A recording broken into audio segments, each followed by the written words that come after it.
ඔයාලා හැමදෙනෙක්ම ආයිබෝවන් කියලා පිළිගන්නවා. නොවැම්බර් මාසයේදී ඔයාගේ ආදරයට මොකද වෙන්නේ කියලා ටැරට් රීඩින් එකක් කරන්න තමයි අපි අද ලෑස්ති වෙලා ඉන්නේ. ඔයා සිංගල් කෙනෙක් වුණත්, රිලේෂන්ෂිප් එකක ඉන්න කෙනෙක් වුණත් ඔයාගේ ආදරයට මොකද වෙන්න තියෙන්නේ කියලා අපි අද බලමු. මේ කාඩ් 3 තමයි මම අද අරගෙන ඇවිල්ලා තියෙන්නේ. ඉතින් මුලින්ම ඔයත් මෙතනින් එක කාඩ් එකක් තෝරගන්න. අපි ඊට පස්සේ බලමු ඒ කාඩ් එකට ලියවිලා තියෙන දේවල් අනුව ඔයාට නොවැම්බර් මාසයේ ඔයාගේ ආදරයට විශ්වය විසින් ප්ලෑන් කරලා තියෙන්නේ මොනවද කියලා. හරි. අපි පළවෙනි කාඩ් එකට යමු. ඒ කාඩ් එකේ නම තමයි The Lovers. ඔයා තෝරාගත්තේ The Lovers නම් මෙම මාසය ඔබේ ආදරය දැක්වෙන්නේ ඉතාමත් ශක්තිමත් ආකාරයකින්. ඔයාට මේ මාසයේදී අලුත් කෙනෙක් හම්බෙන්න පුළුවන්. එහෙම නැත්තම් ඔබේ පරණ සම්බන්ධතාවක් නැවත ජීවිතයට ආපසු එන්න පුළුවන්. මෙයින් තවදුරටත් කියවෙන්නේ විශ්වාසය, ඇදහිීම හා එකමුතුව ගැනයි. ඔයාට යම් විවිධ තත්ත්වයන් හරහා යන්න වෙන්න පුළුවන්. ඒත් ඒ අභියෝග ඔයාට සහ ඔබේ පාර්ශවයට තවත් ගැඹුරු බවක් ගේනවා. ආදරය කියන්නේ හැම වෙලේම සර්ව සම්පූර්ණ දෙයක් නෙවෙයි. හැබැයි ආදරේ අපිට හැම වෙලේම ලස්සන දෙයක් උගන්වනවා. අපි ඊළඟට යමු දෙවෙනි කාඩ් එකට. දෙවෙනි කාඩ් එකේ නම තමයි The Hermit.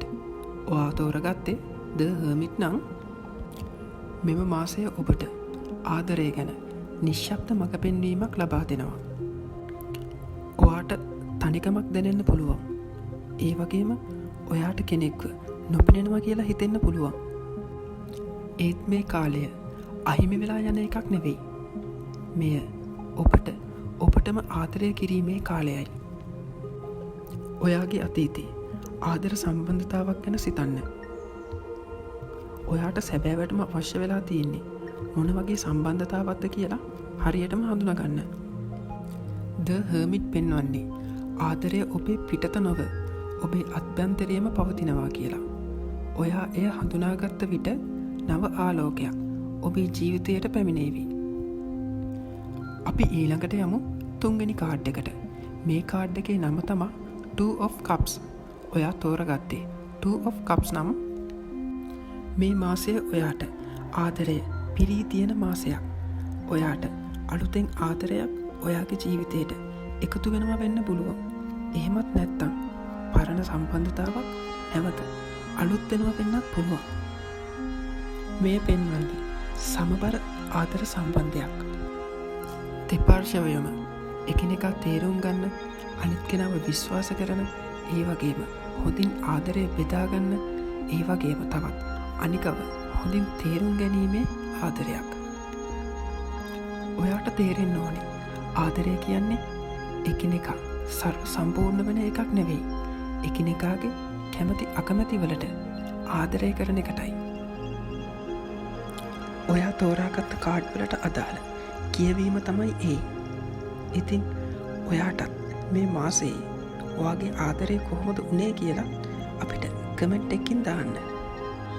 ඔබේ ආදරය මේ නොවැම්බර් මාසය තුල ඇදෙන සුසුමක් වගේ මෘදු හා සැබෑ එකක් වෙන්න ඊළඟ කියවීමේදී නැවත හමු වෙමු.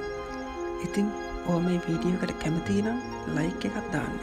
ඒ වගේම තවත් මේ වගේ වීඩියෝස් ටිකටම බලන්න අපිව සබ්ස්ක්‍රයිබ් කරන්න.